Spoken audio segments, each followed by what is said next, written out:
The empty frames hang on the walls of the Isabella Stewart Gardner Museum. They are placeholders for ghosts. Where a Rembrandt once was, there is now just dusty wallpaper. Where a Vermeer masterpiece captivated viewers, there is only a rectangle of void. For over 30 years, these empty frames have been the most famous part of the collection. They are a constant public declaration of a perfect crime. The story is a modern legend. Just after midnight on March 18, 1990, two men dressed as police officers rang the bell at the museum's side entrance. They told the young security guard, Rick Abath, that they were responding to a disturbance call. Against all protocol, he let them in. Within minutes, Abath and the other guard on duty were bound with duct tape and left in the basement. For the next 81 minutes, the two thieves roamed the museum's galleries at their leisure. They weren't careful. They sliced two Rembrandts from their frames with box cutters. They smashed glass to grab a small Manet. They took a rare Chinese beaker, a bronze eagle finial from a Napoleonic flag, and a handful of sketches by Degas. And then they were gone. They took the security tapes with them. They left no fingerprints. They vanished into the Boston night with an estimated $500 million worth of art. No one has ever been charged for the heist itself. Not a single piece has ever been recovered. The official story has always revolved around organized crime. The Boston mob, the IRA, a lone wolf collector. The FBI has chased down hundreds of leads, dug up properties, and interviewed aging gangsters on their deathbeds. Nothing. The trail is colder than the stone floors of the museum. But what if we've been looking at this all wrong? What if the crime wasn't about stealing art to sell on the black market? What if the art was never meant to be seen again? What if the goal wasn't the art at all, but the money it represented? What if the Gardner Museum heist was the ultimate inside job, a desperate, audacious insurance scam? It sounds like something from a movie. It sounds outrageous. Museums are sacred places. Their directors and trustees are stewards of culture, not criminal masterminds. But when you look past the romance of the story and focus on the cold, hard facts, the theory starts to make a strange kind of sense. It answers questions that no other theory can. It explains the sloppiness, the weird choice of art, and the impossible decades-long silence. To even consider this, you have to understand the Gardner Museum itself. It wasn't just a building with paintings. It was the physical manifestation of one woman's will. Isabella Stewart Gardner was an eccentric, brilliant, and controlling Boston socialite. When she died in 1924, she left her museum to the public with a set of rules so strict they were practically chains. Her will stated that if a single item in her collection was ever sold, or if the arrangement of the galleries was ever permanently changed, the entire museum and its contents were to be auctioned off. The proceeds would go to Harvard University. The museum would simply cease to exist. This created a beautiful, static, and deeply problematic institution. It was a museum preserved in amber. But by the late 1980s, that amber was cracking. The museum was in serious financial trouble. Its endowment, once thought to be sufficient, was drying up. Inflation and rising operational costs were eating it alive. The building itself was crumbling. The roof leaked. The climate control systems were ancient. The museum was facing a future where it could not afford to keep the lights on, let alone protect the priceless treasures inside. The director at the time, Anne Hawley, was keenly aware of the crisis. She and the board of trustees were in a terrible bind. They couldn't sell a minor drawing to pay for a new roof. They couldn't move paintings to a more secure location. They were trapped by Isabella's ghost. They were caretakers of a magnificent sinking ship. And this is where the motive for a scam begins to form. A massive insurance payout would be a lifeline. It would be a huge, tax-free infusion of cash that could solve all their problems. It could fix the roof, update the security, and replenish the endowment, securing the museum's future for generations. The will prevented them from selling the art, but it said nothing about what to do if the art was stolen. It was a loophole, a dark, dangerous loophole. The opportunity was just as present as the motive. The Gardner security in 1990 was a joke. It was a punchline waiting to happen. The museum was a soft target, and everyone on the inside knew it. The security guards were not trained professionals. They were college students, musicians, and artists, making a few bucks an hour. Rick Abath, the guard who let the thieves in, was a 23-year-old who often showed up to his overnight shift high. He was the lead singer of a local rock band. His primary qualification was a willingness to work for low wages. The security system itself was antiquated. There were motion detectors, but they weren't connected to an external alarm company. They only registered on a printout at the front desk. The only external alarm was a series of buttons at the security desk, and the protocol for letting people in after hours. It was basically left to the discretion of a sleepy kid in his early 20s. An inside job wouldn't require a brilliant hacker or a team of acrobats. It would just require knowing the schedule. It would require knowing which guard was on duty, what the response time of the Boston police was, and where the VCR that recorded the security footage was located. All of this was information easily accessible to anyone who worked there. The thieves who came that night acted with a certainty that suggests inside knowledge. They didn't seem worried. They took their time. They knew they had 81 minutes of freedom. They knew exactly where to find the tape to destroy the evidence of their entry. Then there is the art itself. The selection has always baffled experts. Yes, they took Vermeer's The Concert, one of only about 34 of his known paintings, and Rembrandt's only seascape, The Storm on the Sea of Galilee. These are irreplaceable masterpieces. They provide the credibility for the whole operation. They make it look like a real art theft. But the rest of the hall is bizarre. They spent a huge amount of time unscrewing a Napoleonic flag from a wall just to steal the bronze eagle finial from the top. They left the valuable silk flag behind. They took a small, relatively insignificant Chinese beaker from the Shang dynasty.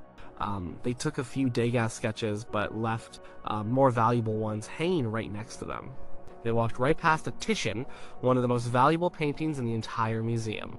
This strange shopping list makes no sense for professional art thieves. Thieves steal what is most valuable and easiest to transport and sell. They don't waste time on eagle finials while a Titian hangs a few feet away. But for an insurance scam, the selection makes a different kind of sense. You take the headline-grabbing masterpieces to make the theft believable. But maybe you also take items that are a nightmare to conserve, or items that have authenticity issues. Or maybe you take things that are less loved, less central to the collection, to minimize the aesthetic damage while maximizing the financial claim. The randomness could be a form of camouflage, a way to make a carefully planned operation look like a chaotic smash and grab. And consider the method. The thieves cut the two large Rembrandts from their frames. This is the act of a brute, not a sophisticated art thief.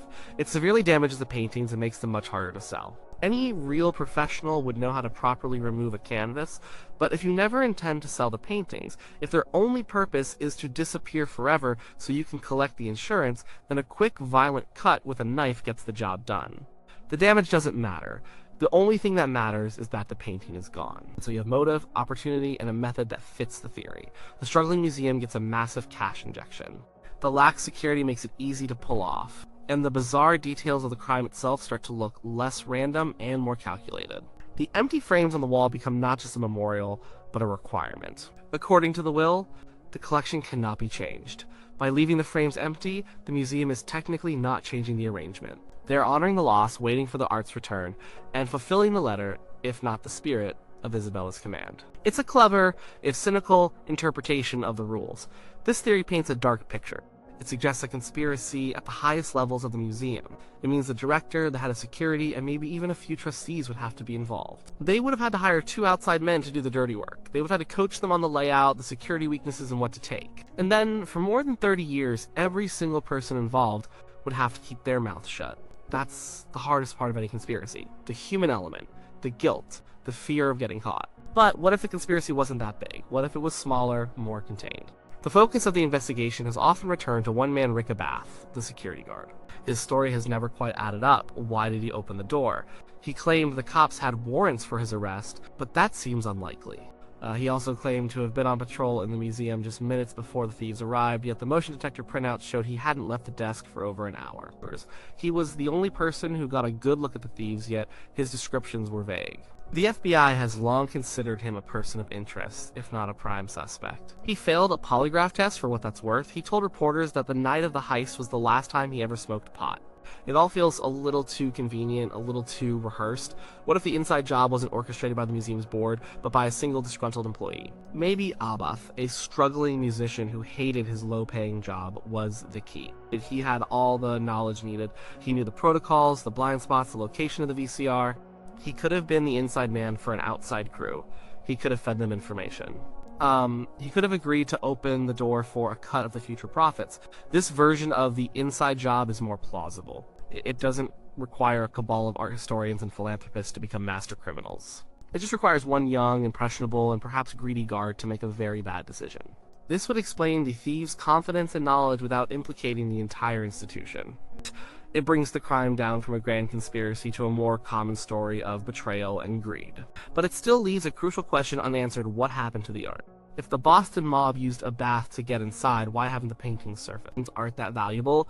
is a liability. It's almost impossible to sell. It's a bargaining chip, but a bargaining chip is only useful if you use it. For 30 years, no one has. This brings us back to the insurance scam theory, but with a twist. The silence makes perfect sense if the art was destroyed shortly after the theft. If the goal was always the insurance money, the paintings themselves become the single biggest piece of evidence. They are a ticking time bomb. The safest thing to do would be to get rid of them. Or burn them, dump them in the ocean, make them disappear forever. It's a horrifying thought for any art lover, but for a criminal, it's a logical move. No art, no evidence. The museum gets its money, the thieves get their cut, and the secret is safe. Of course, there are powerful arguments against this entire line of thinking. The biggest one is the insurance policy itself. While the art was valued at over $200 million in 1990, a number that has since ballooned to over $500 million, the museum's insurance policy was reportedly for much, much less. Some reports suggest it was only insured for a fraction of its value against theft. The museum was so poor it couldn't even afford a proper insurance policy. If this is true, it blows a massive hole in the scam theory. Why would you orchestrate such a risky crime for a payout that wouldn't even solve your financial problems? It would be a catastrophic gamble for a relatively small reward. The risk-reward calculation just doesn't add up. Unless, of course, the reported insurance figures are wrong. Or unless there was a separate private policy that the public doesn't know about. It's a realm of speculation, but it's a crucial piece of the puzzle. Another major counter-argument is the people themselves. And Anne Hawley, the trustees, the staff, these are people who had dedicated their lives to art and culture. To believe in the scam theory is to believe that these individuals were capable of not only a massive criminal fraud, but also the cultural vandalism of destroying 13 works of art. It's a monstrous accusation. It's far easier to believe that they were simply victims of circumstance, guilty of nothing more than poor management and bad luck. The museum's poverty and lack of security made it a target. The criminals who hit it were just the ones who finally took advantage of the open invitation. And what about Isabella's will? Even if they got a huge insurance payout, the empty frames would be a permanent scar on the museum. The loss of a Vermeer and 2 Rembrandts is a blow from which an institution can never truly recover. Would a group of people dedicated to preserving Gardner's vision agree to mutilate it in such a profound way? It seems to go against everything they stood for. The empty frames are a daily public admission of failure. Why would anyone willingly inflict that upon their own institution? Perhaps the answer is that they saw it as a form of surgery. A painful amputation to save the life of the patient. Perhaps they reasoned that losing 13 pieces was better than losing the entire museum to bankruptcy and a Harvard auction. It would have been a terrible utilitarian calculation. The needs of the institution outweigh the integrity of the collection. It's a cold corporate logic applied to the sacred world of art. So where does that leave us? The insurance scam theory is deeply compelling because it provides a rational motive in a crime that seems to have none. The other theories all stumble on the same question: what did the thieves do with the art? If you can't sell it, and you can't show it, why steal it? The scam theory answers this simply: the art was never the point. The money was. The art was just a disposable asset that needed to be liquidated. But the theory is also full of holes. The likely low insurance payout, the character of the people involved, and the sheer audacity of the crime make it feel like a stretch. It requires a level of cynicism and criminality that is hard to attribute to the stewards of a cultural treasure. The truth may lie somewhere in a murky middle ground. The inside job aspect of the crime seems almost undeniable.